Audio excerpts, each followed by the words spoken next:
जय हिंद दोस्तों। आज हम आपको बताएंगे परिवार नियोजन। ये क्वेश्चन हर बार पूछा गया है।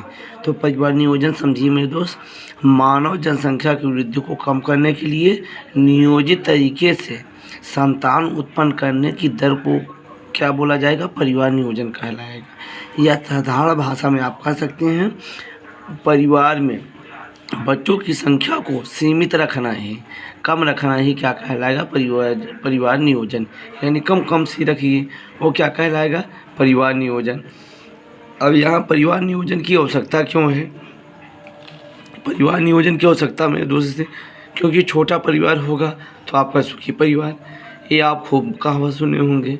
ठीक है, तो आप पालन पोषण का प्रभाव पड़ेगा उस पर। अब परिवार नियोजन की विधियाँ क्या होगी?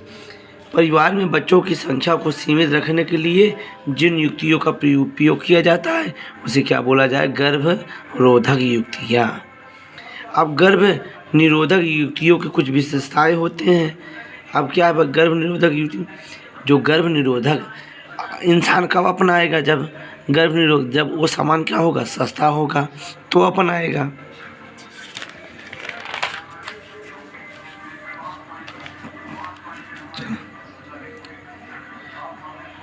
आसानी से उपलब्ध होने चाहिए, वो मार्केट में कहीं भी, और सुविधाजनक होना, सस्ता होना चाहिए, और क्या होना चाहिए? आसानी से उपलब्ध हो जाए।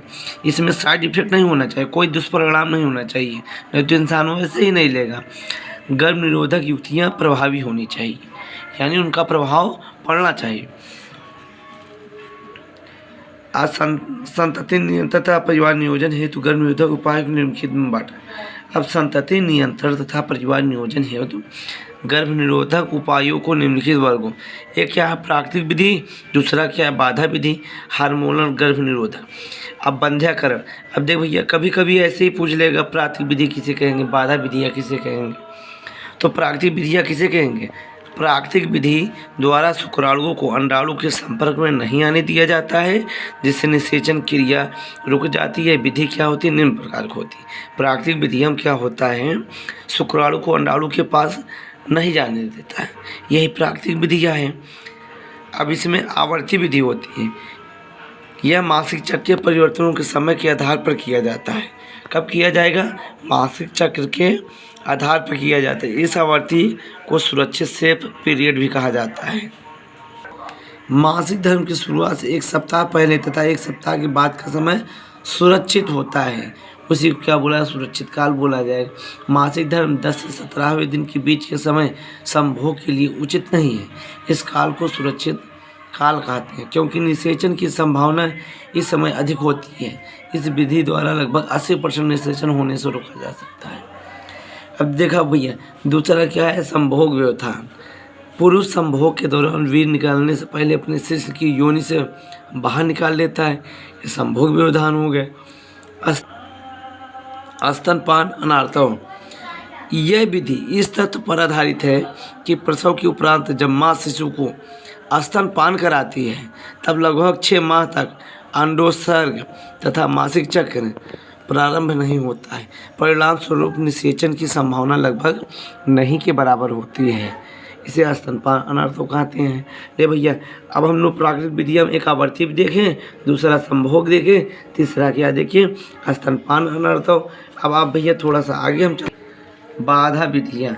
इस विधि की क्रिया को रोकने के लिए अंडाणु तथा शुक्राणु को आने से रोका जा सकता है। यह विधि स्त्री एवं पुरुषों दोनों के लिए उपलब्ध होती है। इसमें विभिन्न यांत्रिक व रासायनिक विधियों का उपयोग किया जाता है। ये बाधा विधियाँ, बैरियर मेथड जिसे बोला जाए। और रासायनिक विधियाँ क्या है? इस विधि में योनि से संभोग से पूर्व विभिन्न प्रकार की क्रीम, जेली, फोम, गोलियाँ, पेस्ट या दृश्य लगा दिया जाता है। इनमें उपस्थित रसायन अस्त्रावित वीर में उपस्थित शुक्राणुओं को नष्ट कर देता है। इनमें क्या करेगा भैया? शुक्राणुओं को नष्ट कर देगा। इन्हें शुक्राणु नाशक पदार्थ भी कहा जाता है। यांत्रिक विधियाँ। इस विधि द्वारा शुक्राणुओं को गर्भाशय या अंडवाहिनी में जाने से रोका जा सकता है। इनमें भैया जैसे कंडोम हो गया, धानी तंतु पर ग्रीवा, टोपी, कापड़ टीका भी प्रयोग किया जाता है। अब देखो भैया, अब इसमें कंडोम क्या होता है? कभी कभी यही पूछ लेगा। यह रबर या यूरेथीन की बनी छिद्र रहित पतली थैलीनुमा होती है। यह एक सिरे पे बंद, दूसरे सिरे पे क्या होगी, खुली होती है। संभोग के समय पुरुष इससे अपने शिश्न यानी पेनिस यानी बाहरी भाग जो होता है पुरुष के, उस पर चढ़ा लेता है। अतः वीर स्त्री की योनि में अस्खलित न होकर कंडोम ही रह जाता है। भारत में कंडोम सुलभ एवं सस्ते दाम उपलब्ध है। हर कहीं मार्केट में आपको मिल जाएगा, ठीक है। और बहुत रेट इसका वैल्यू कम किया गया है। में कंडोम एड्स में यौन संचय रोग से भी बचा हो सकता है। एड्स एक्वायर्ड इम्यूनो डिफेंसी आप सिंड्रोम होता है। अब योनि धानी आ गया। यह कंडोम की जैसी संरचना होती है। योनि धानी क्या होती है, जैसे कंडोम होता है सेम वैसे ही होता है। इसके बंद तथा खुले सिरों पर लचीले छल्ले होते हैं। इनका बंद छोर वाला सिरा गर्भाशय की ग्रीवा पर चढ़ा दिया जाता है, जबकि खुले छोर वाला योनि के छेद के चारों ओर रहता है। ये पुरुष का वीर योनि में ही रहे। अब देख भैया, ये कंडोम पुरुषों में यूज किया जाता है, योनि धानी जो होता है मादा में यूज किया जाता है। एक डायाफ्राम होता है, यह रबड़ या गर्भाशय ग्रीवा प्लास्टिक में होता है, यह कुंभनुमा होता है। तो मेरे भैया, आप परिवार नियोजन में इतना आप लिख डालिएगा, ठीक है। परिवार नियोजन कैसे किया जा सकता है, कैसे रोकथाम किया जा सकता है। अगर मेरे दोस्त इस समय बोर्ड का पेपर है, इस मस्ट है, इसलिए हम वही चीज़ पढ़ा रहे हैं।